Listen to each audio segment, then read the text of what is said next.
Күйеуімнің досымен төсектес болдым. Сәлем тыңдармандарым. Сіздермен бірге түнгі хикаялар арнасы.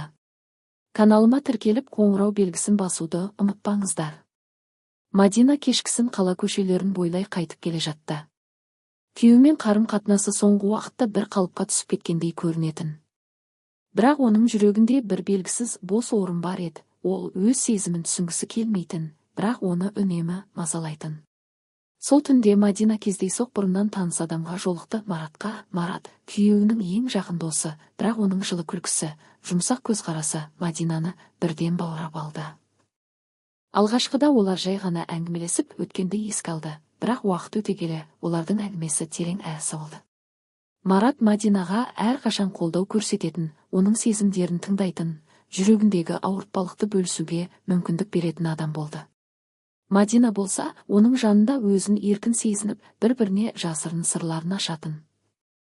Әр кездесулері тек әңгіме мен эмоциялық байланысқа арналды. Олар бірге отырып күліп, кейде түнгі қала тыныштығында жүректерімен сөйлесіп, бір-бірінің жанын түсінді.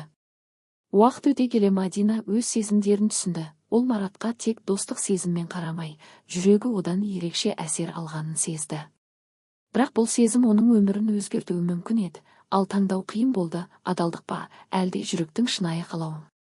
Кейінгі аптада Мадина мен Марат кездесулерін әдейі ұйымдастырып жүрді. Олар әр жолы бір-бірінің жанын түсініп, ішкі сырларын бөлісетін. Мадина үшін бұл тек құпия дос емес, жүрегін тыныштандыратын, оны толық түсінетін адам еді.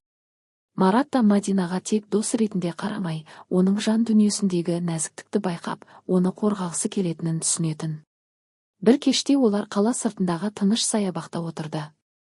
Желде ағаштардың жапырағы сыбырлап, түнгі қала шамдары алыстан жарқырап көрінетін. Мадина өз жүрегіндегі сезімдерді ақыры Маратқа ашық айтты. Мен өзімді саған рұқсат етіп қойдым, бірақ мен бәрін жоғалтқым келмейді. Марат оның қолын алып, жұмсақ сыбырлады. Сен ештеңені жоғалтпайсың, тек өз жүрегіңнің шынайы қалауын таңдайсың. Мен әрдайым қасыңдамын. Сол түннен бастап олардың қарым-қатынасы одан әрі тереңдеді. Олар бір-бірінің жанында өзін қауіпсіз және бақытты сезінетін. Бірақ Мадина үшін ең ауырсы, бұл бәрі әлі құпия болып қала беруі тиіс еді. Күйеуі мен қоғамның көзқарасы олардың қарым-қатынасына кедергі болатын. Бірнеше аптадан кейін Мадина өзіне нақты шешім қабылдады. Ол өз сезімдерін терең түсініп, жүрегін шынайы махаббатқа беруге дайын болды. Марат та оған сенім мен сүйіспеншілікпен жауап берді. Олар бірге жаңа өмір бастауға бел буды, әр кездесулерін құпия емес, ашық әрі бақытты ету үшін. Сол сәттен бастап Мадина мен Мараттың қарым-қатынасы шынайы махаббатқа айналды. Қауіп пен құпия бұрынғыдай сезілмейтін болды, өйткені олар өз жүректерін таңдады, әрі бір-бірін түсінудің ең үлкен сыйын тапты. Мадина мен Марат үшін әрбір күн жаңа сынақ болатын.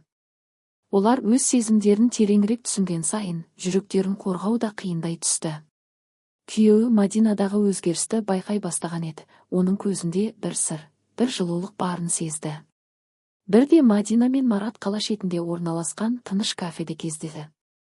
Сыртта жаңбыр жауып, терезеден түскен шамның жарығы олардың бет әлпетіне жұмсақ сиқыр беріп тұрды.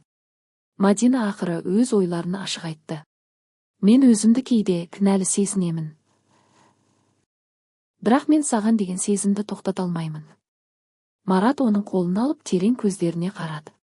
Сезімдеріңді жасыруға тырыспа, Мадина, біз шынайы өмірімізді таңдаймыз, жүрегімізді ұстап қаламыз.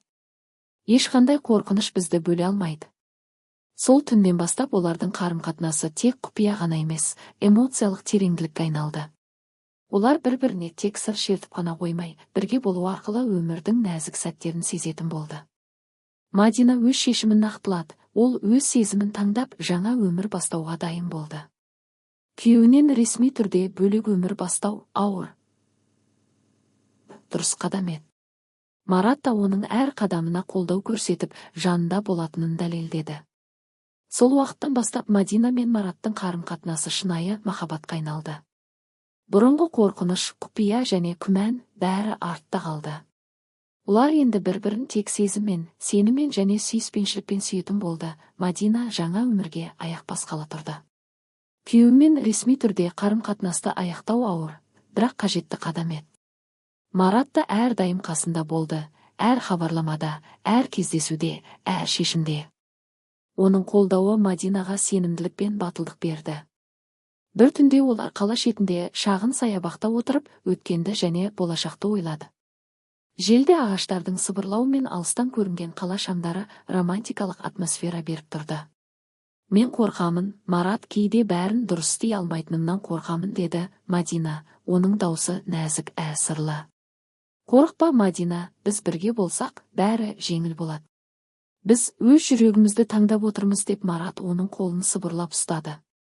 Сол сәтте Мадина сезді, оның жүрегі шынайы махаббатқа толып, енді ол ештеңеден қорықпайды.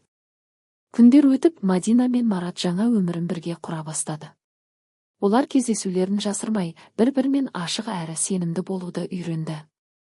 Әрбір таң, әр кеш олардың бір-біріне деген махаббатының жаңа белгісі еді. Мадина енді түсінді, шынайы сүйіспеншілік тек құпия мен қорқыныштан емес, сенім мен ол. Марат та оның жанында болып, өмірдің барлық қиындықтарына бірге төтеп беруге дайын болды. Сөйтіп, Мадина мен Мараттың тарихы ауыр таңдаулар мен құпия сезімдерден басталып, шынайы махаббатқа және бақытқа аяқтады.